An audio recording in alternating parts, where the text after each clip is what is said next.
सभी झारखंडी भाइयों को मेरा जोहार। मैं संजीव कुमार जायसवाल जिला धनबाद से सहायक आचार्य परीक्षा 2023 का छात्र हूँ। साथ ही साथ एसएसटी 6 to 8 में मैं एक सफल डिग्री किया हुआ छात्र हूँ। साथियों, मेरा ये यूट्यूब में आना प्रथम बार हो। हम आप सभी तमाम साथियों से ये गुजारिश करेंगे कि मैं जो बातें बोलने जा रहा हूँ, मैं जिन बातों को आप लोगों के सामने रखूँगा, प्लीज़ कृपया एक बार आप उसे सुन लें। क्योंकि मेरा ये फर्स्ट यूट्यूब में आना हुआ है, तो मैं कुछ गलतियाँ भी कर सकता हूँ। तो मेरी आपसे एक करबद्ध प्रार्थना है कि आप उन गलतियों को क्षमा कर देंगे। क्योंकि मेरा आने का उद्देश्य, एकमात्र उद्देश्य ये है कि 2023 में जो फॉर्म को हम लोगों ने भरा था, आज 2025 के अंतिम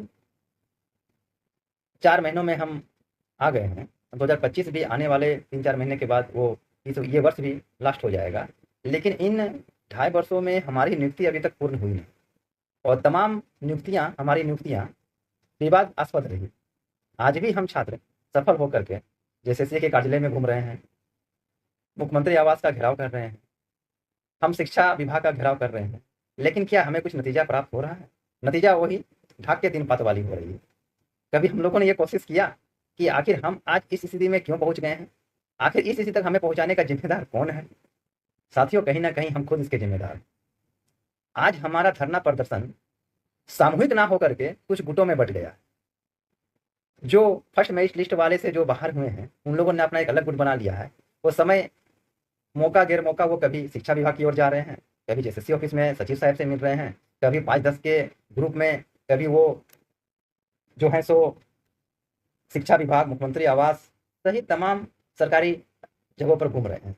लेकिन क्या हम लोगों ने कभी सामूहिक प्रयास किया? कभी हम लोगों ने ये कोशिश किया कि हम ऐसा काम करें ताकि 1 to 5 वाले, 6 to 8 वाले तमाम तीनों संकाय, चाहे वो भाषा के हों, चाहे वो एसएसटी के हों, चाहे वो साइंस मैथ के हो, हम लोग एक सामूहिक रूप से कोई लड़ाई को लड़ें और उसका परिणाम हमें प्राप्त हो। साथियों, हमने देखा कि आज भी हमारे सम्मानीय डीवी सक्सेस कैंडिडेट्स मुख्यमंत्री आवास गए। क्या मुख्यमंत्री उन लोगों से मिले? क्या मुख्य सचिव ने उन लोगों को प्राथमिकता दिया? क्या जेएसएससी ऑफिस में हमारे साथ सही व्यवहार किया जा रहा है? सवाल का जवाब है कि बिल्कुल नहीं। हमें लगता है कि हम लोग करीब जब से डॉक्यूमेंट वेरिफिकेशन की तिथि और डॉक्यूमेंट वेरिफिकेशन की शॉर्टलिस्टेड वाली सूची आई है, हम लोग तभी से जेएसएससी ऑफिस घूम रहे हैं। हम लोगों की बातों की सुधि किसी ने लिया? नहीं लिया। क्यों नहीं लिया? हम लोग सब अपने आप में मगन हैं। एसएसटी वाले अलग मगन हैं, भाषा वाले अलग मगन हैं, 1 to 5 वाले अपने अलग धुन में हैं, और मैं साइंस वाले लोग भी अलग धुन में हैं। साथियों, हमारा यूट्यूब में प्रथम बार आने का उद्देश्य ये रहा है कि 26,001 सीटें कैसे फुल होगी, 26,001 सीटों को कैसे फुल किया जाए। जेएसएससी का कहना है कि हमारे पास उतने कैंडिडेट नहीं है। कैंडिडेट नहीं है तो फिर आपने जो रिजल्ट निकाला जितने बच्चों का, उतने बच्चों को तो आप ले सकते हैं। आप बात कीजिएगा कि कैटेगरी वाइज हमने ज़्यादा शॉर्टलिस्टेड किया, तो कैटेगरी में आपकी सीटें तो खाली हैं। यदि हम एसएसटी की बातें लें तो 316 सीटें खाली हैं जनरल में, BC1 की सीटें खाली हैं 52, BC2 की सीटें खाली है 55, एसटी की सीटें खाली है 182। तो आप इन छात्रों को क्यों नहीं ले रहे हैं उन सीटों पे?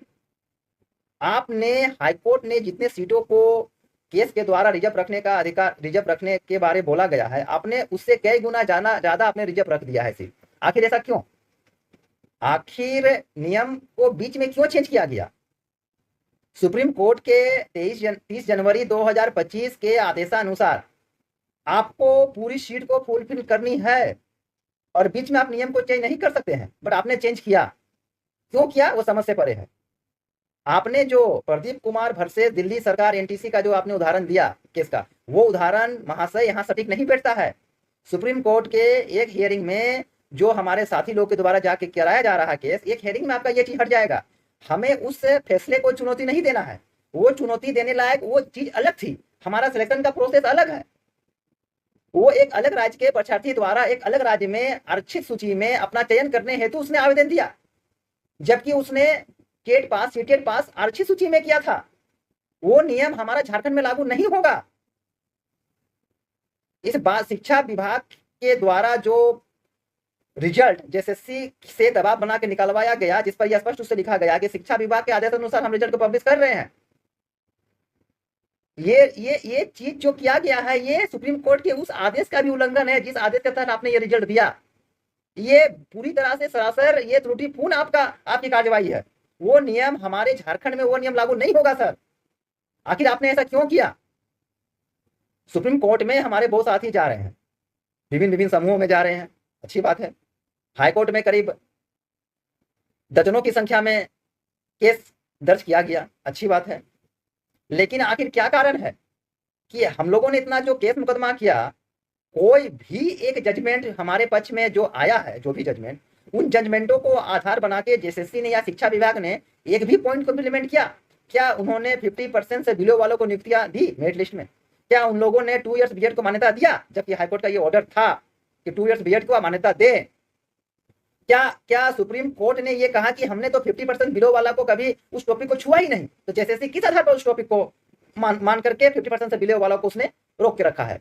वही हाल नोटिस वाले पे, बिना नोटिस वाले पर भी है। आपने छोटी छोटी ऐसी बातों पर नोटिस दिया जो नोटिस देने के लायक नहीं था। सेशन सत्र पर आपने नोटिस दे दिया। आपने एक छोटा सा मिस्टेक पर नोटिस दे दिया, नाम में किसी का मिस्टेक है तो आपने उस पर नोटिस दे दिया। आपने नोटिस दे दिया किसी के छोटे छोटे टाइटल पर आपने नोटिस दे दिया।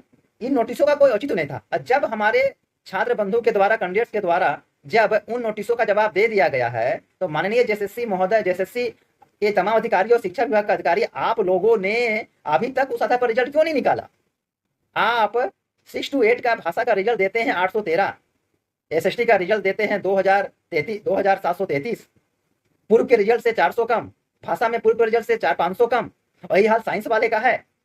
आपने तमाम वैसे प्रतिभावान छात्रों का मजाक बना दिया गया जिन्होंने वर्षों की मेहनत की, टेट जिसने पास किया, जिसने 4 पेपर की हार्ड परीक्षा दी, और उसके बाद उन्होंने मेरिट लिस्ट में आने के बाद सिर्फ आप एक सुप्रीम कोर्ट के जजमेंट की गलत व्याख्या करके आप उन लोगों को बाहर कर देते हैं। ये कहां का न्याय है अधिकारी महोदय? मैं तमाम झारखंड सहायक आचार्य के तमाम कैंडिडेट्स, तमाम छात्रों से ये निवेदन करूंगा कि आप लोग कम से कम एक मंच पर तो आकर के धरना प्रदर्शन या घेराव को कीजिए।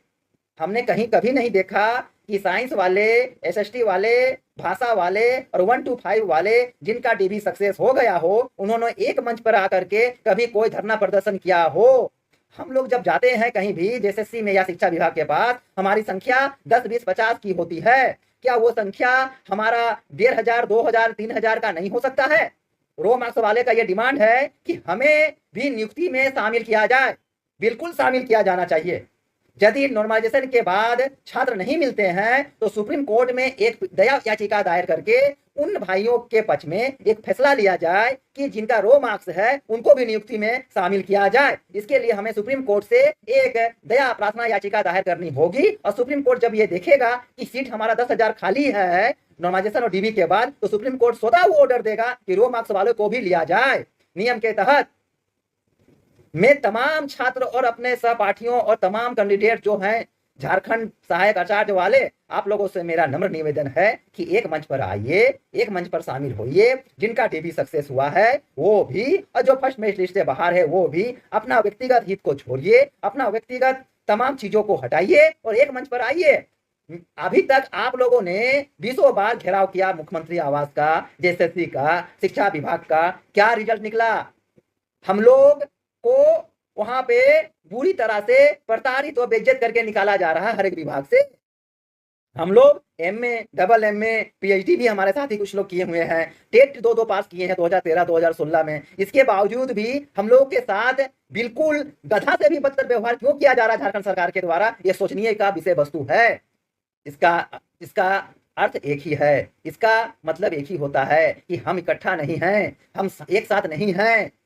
अकेला चना क्या करेगा? इकट्ठा होइए। चलिए जेएसएससी का घेराव करते हैं, चलिए शिक्षा विभाग का घेराव करते हैं, चलिए मुख्यमंत्री का घेराव करते हैं, चलिए सुप्रीम कोर्ट के न्यायाधीशों को लेटर लिखते हैं, उनके पास अपना त्राहिमाम संदेश देते हैं कि हम छात्रों के साथ ऐसा क्यों किया जा रहा है, आखिर हम लोग का कसूर क्या है। हम लोग डीबी कंप्लीट कराए हुए हैं, 4 पेपर का एग्जाम देके पास किए हुए हैं, फर्स्ट मेरिट लिस्ट में आए हुए स्टूडेंट हैं सर, हम लोग को क्यों निकाला जा रहा है?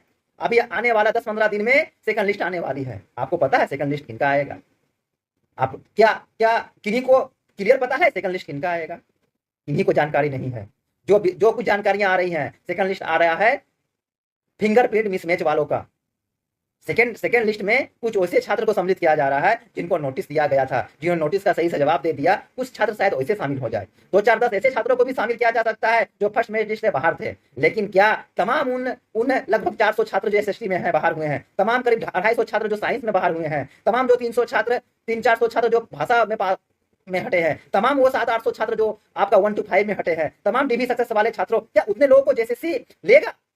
जबकि सीटें खाली हैं, जेएसएससी को लेना चाहिए, क्यों नहीं ले रहा जेएसएससी? क्या हम लोग कभी भी हम लोग ने इकट्ठा होकर के हम लोगों ने प्रयास किया? नहीं किया। तो मेरा साथी, हम बहुत छोटे हैं आप लोग के सामने, मेरा कोई यूट्यूब चैनल है भी नहीं, मैं एक तरह से अपना जो संसाधन है मोबाइल मेरे पास, उसके द्वारा ही मैं अपनी बातों को आप लोग के सामने रख रहा हूँ। क्यों नहीं इकट्ठा होकर लड़ाई लड़ रहे हैं हम लोग? क्यों नहीं हम लोग साथ में जाकर के जेएसएससी का घेराव कर रहे हैं 1000 2000 10,000 की संख्या में? आखिर आखिर आज भी हमारे बंधु लोग गए मुख्यमंत्री आवास घेराव करने के लिए, भाषा वाले छात्र लोग हमारे, क्या नतीजा निकला दोस्त? कुछ नहीं निकला। और इस तरह टुकड़े टुकड़ों में बट के जाइएगा तो कोई नतीजा नहीं निकलने वाला है। हम लोगों को आपस में मिलकर जाना होगा। सारे लोगों का एज लास्ट हो गया है, 90% सुपर के छात्र लोग हैं जिनका एज लास्ट हो गया है। सीटेट वाले लोग चाह रहे हैं कि आने वाला वैकेंसी में 41,000 लोगों की 41,000 सीट आएगा। अरे भैया, जेएसएससी फिर वैसा ही करेगा, फिर कोई एक नियम निकालेगा। सुप्रीम कोर्ट का जजमेंट की कमी नहीं है। झारखंड सरकार के द्वारा जो भी पैसा आज वो टैक्स के माध्यम से अपने संसाधन के माध्यम से कमा रहा है ना, वो पैसा सिर्फ एक ही योजना में वो भेज रहा है। उसका एकमात्र ध्येय है कि जो आधी आबादी वाली जो वोट है वो हमें मिल जाए, तो हमें पूरी आबादी वाली वोट की कोई दरकार भी नहीं है। सभी अभी जिनका सिलेक्शन हो गया है, जिनका डिस्ट्रिक्ट में डीवी कंप्लीट हो चुका है, जिन लोगों को नियुक्ति पत्र मिल गया है, उसमें से कितने लोगों का अभी तक योगदान नहीं हो पाया है? जितने फर्स्ट लिस्ट में जितने सफल डीबी वाले लोग, सफल डिस्ट्रिक्ट मेट वाले लोग हैं, उन लोग का सफल नहीं, उन लोग का अभी तक ज्वाइनिंग नहीं हो पाया, लेटर नहीं मिला उन लोग ज्वाइनिंग लेटर। फिर घटशिला उपचुनाव आ गया, आचार संहिता का बहाना बना करके झारखंड सरकार हो सके कि 15 नवंबर के बाद नियुक्ति पत्र दे। जिनका हुआ वो भी तो पिस रहे हैं, जिनका नहीं हुआ वो तो पिस ही रहे हैं। तो इकट्ठा मिलिए ना हम लोग, जो साइंस वाले डीबी वाले कराए हुए, जो साइंस से जो आउट है फर्स्ट मेरिट लिस्ट से, जो आउट है आपका एसएसटी से, जो डीबी वाले हैं, जो भाषा वाले हैं, जो 1 to 5 वाले हैं, एक मंच पर आइए ना हम लोग। सिलेक्शन तो जिनका होना है मेरिट पर होगा। हम लोग केस भी कर किए, सब कुछ किए हैं। केस का लिस्टिंग होते होते, केस का हियरिंग होते होते, केस का जजमेंट आते आते आपको अच्छा समय लगेगा। तो क्या हम लोग एक अपने तरीके से जेएसएससी के द्वारा भी हम लोग क्या अपना बहाली को नहीं करवा सकते हैं? तो आइए ना साथियों, आइए ना भाइयों, सभी लोगों से मेरा गुजारिश है, आइए ना हम लोग एक बार। और एक बात मैं कहना चाहता हूं कि हम एसएसटी 6 to 8 सफल डीबी बिना नोटिस का पूर्ण रूपेण सफल स्टूडेंट है। हमारा रोमार्क्स भी बहुत अच्छा था, नहीं हुआ, कारण जो भी रहा हो, 60% का मैटर रहा हो, कर्णिका 19 का उल्लंघन रहा हो, उस पर हम नहीं जाना चाहते हैं। लेकिन नहीं होगा आगे, ऐसा बात नहीं है, जरूर होगा। चाहे वो सुप्रीम कोर्ट के द्वारा हो, चाहे जेएसएससी के नियम को के द्वारा हो, चाहे 60% वाला नियम को सुप्रीम कोर्ट जब उसे हटा देगा उसके तहत वो होना ही होना है सिलेक्शन, वो साथियों का सिलेक्शन होगा। लेकिन 26,001 सीट का सिलेक्शन कैसे हो, इसके लिए हम लोग एक मंच पर तो आइए। हाँ, अमित घोषाल जी हैं और राहुल कुमार क्रांति जी हैं, उसके बाद आपके बहुत सारे हमारे जो हैं छात्र नेता, सीमांत घोषाल, राहुल क्रांति जी, और कौन लोग हैं, और आपका जितेंद्र भारती जी हैं, सीताराम जी हैं, अनिल कुमार यादव जी हैं। तो आप लोग एक मंच पर आके बात कीजिए ना भाई, कि क्या करना होगा, कैसे सिलेक्शन ले। सारे लोग हाईकोर्ट जा रहे हैं, सारे लोग सुप्रीम कोर्ट जा रहे हैं, गुट बना करके लोग जो है तो जेएसएससी और शिक्षा विभाग और मुख्यमंत्री का घेराव कर रहे हैं। एक भी लोगों का हम लोगों ने नियुक्ति करा पाया इन ये सब करके, टुकड़ों टुकड़ों में बट के? किसी का नहीं हो पाया। कोई एक हम लोगों ने मंत्री से भेंट कर पाया? हम लोगों ने कोई मंत्री हमारे सभा में आए? नहीं आ पाए, विधायक तक नहीं आ रहा। क्या कारण रहा है भाइयों? शिक्षक का गुण तो हम लोग को लाना होगा। शिक्षक का अर्थ ही होता है अंधकार से प्रकाश की ओर ले जाना। लेकिन क्या हम लोग जब खुद अंधकार में जा रहे हैं तो प्रकाश क्या लाएंगे हम लोग? तो हम लोग आने वाले पीढ़ियों को क्या बोलना चाहते हैं कि जो खुद तमाम शिक्षक बनने चले और शिक्षक के गुणों को हम आत्मसात नहीं कर पाए। अंधेरा से प्रकाश की ओर ले जाने वाले को हम गुरु कहते हैं। गुरु का अर्थ ही होता है अंधकार से प्रकाश की ओर ले जाना। तो हम लोग अंधकार की ओर क्यों जा रहे हैं? हम लोग क्या कर पा रहे हैं अभी तक? तो मेरा आप सभी तमाम बुद्धिजीवी, तमाम छात्र छात्राओं, तमाम कैंडिडेट्स, तमाम वैसे लोग जो फर्स्ट मेरिट से बाहर है, जो सक्सेस डिग्री कराए हुए हैं, मेरा आप लोगों से हाथ जोड़ के करबद्ध प्रार्थना, एक मंच पर आइए और चलिए हम लोग एक मंच पर लड़ते हैं। और जिनका जेन्युइन तौर पर होने का होगा उनका जरूर होगा, और सही से हम लोग आइए, चाहे सुप्रीम कोर्ट जाना हो, हाई कोर्ट जाना हो, घेराव करना, एक मंच पर आइए। और एक बात मैं बोलना चाहूँगा कि हमारा एक, हम लोग भी एक अपना 6 to 8 का एक व्हाट्सएप ग्रुप, एक ग्रुप बनाए हैं 6 to 8 का। हम लोग भी एसएसटी के पीड़ित हैं भाई। हम जिस चीज़ से पीड़ित है उसके बारे में 2 बातें तो हम जरूर ज़्यादा बोलेंगे। हम एसएसटी के सफल डीबी बिना नोटिस के, कुछ नहीं नोटिस, सारा कुछ डॉक्यूमेंट सही हम कराए हुए बैठे हुए हैं। ठीक, हमारा एक ग्रुप है डीबी सफल सुप्रीम कोर्ट के नाम से, समझे ना। उसमें जो है सो हमारे जो है सो ये हैं क्या बोलते हैं, ग्रुप में हम लोगों ने गोड्डा के श्री सीताराम जी, और हजारीबाग के कोडरमा के जितेंद्र भारती जी, रांची रामगढ़ के असद जी, धनबाद जिला से मैं स्वयं भी संजीव कुमार जायसवाल जी, हम लोग एक ग्रुप बनाए हैं डीवी सफल सुप्रीम कोर्ट की ओर हम लोग जा रहे हैं। और 2-4 दिन के अंदर हम लोग सुप्रीम कोर्ट में दायर पिटीशन हो जाएगा, हम लोग का सारा बातचीत हो चुका है। तो मेरा आप तमाम एसएसटी के वैसे छात्र हैं, छात्रा वैसे कैंडिडेट्स जो सफल डीवी कराए हुए हैं, उन लोगों से मेरा एक नम्र निवेदन है कि आप कृपया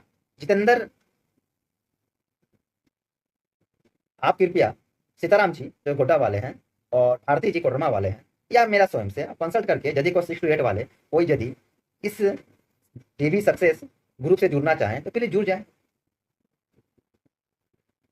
आप हम लोग 2 से 3 दिन के अंदर हम लोग सुप्रीम कोर्ट की ओर रुख कर रहे हैं, सीताराम जी गोड्डा वाले के नेतृत्व में और जितेंद्र भारती जी के नेतृत्व में।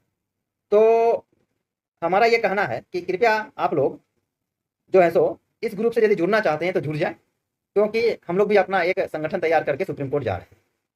लेकिन यदि सामूहिक रूप से जाए, मिल के जाए तो अच्छा रहता, लेकिन मजबूरियां हो जा रही हैं कि हमें अलग अलग गुटों में जाना होगा। क्योंकि जो कैंडिडेट एक बार पिटिशनर बन जाते हैं हाई कोर्ट में या सुप्रीम कोर्ट में, फिर वो दूसरे ग्रुप में नहीं बन सकते हैं, ये कानूनन ये एक सही बात है। तो वैसे सफल छात्र जो डीवी सफल हैं, चाहे वो पारा हो गैर पारा हो, आप कृपया हमारे ग्रुप से जुड़े और एसएसटी साइंस भाषा 1 to 5 के जितने भी सफल डीबी वाले हैं जो अभी तक कहीं पिटिशनर नहीं बने हैं, अभी तक कहीं कोई केस में इन्वॉल्व नहीं हुए हैं, तो आपसे हमारी एक रिक्वेस्ट है कि आप डीबी सफल सुप्रीम कोर्ट जो गोड्डा के सीताराम जी के नेतृत्व में और जितेंद्र भारती कोडरमा के नेतृत्व में चल रहा है, आप उस पर जुड़ जाए। और यदि किन्हीं सफल डीबी छात्र को यदि कंसल्ट किए भाई हम कैसे जुड़ें, तो एक मोबाइल नंबर है हमारा, उसको आप नोट कर लें, 9110904793, 9110904793। आप इस पर जुड़ सकते हैं।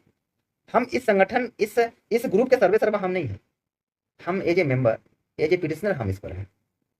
हमारा नेतृत्व करता माननीय श्री सीताराम जी हैं गोड्डा वाले, और जितेंद्र भारती जी हैं कोडरमा, और असद जी हैं रामगढ़ वाले। यही लोग हैं मेन, हम लोग जुड़े हुए हैं। धनबाद बोकारो का कार्य क्षेत्र हमारा, हम उनको देखते हैं।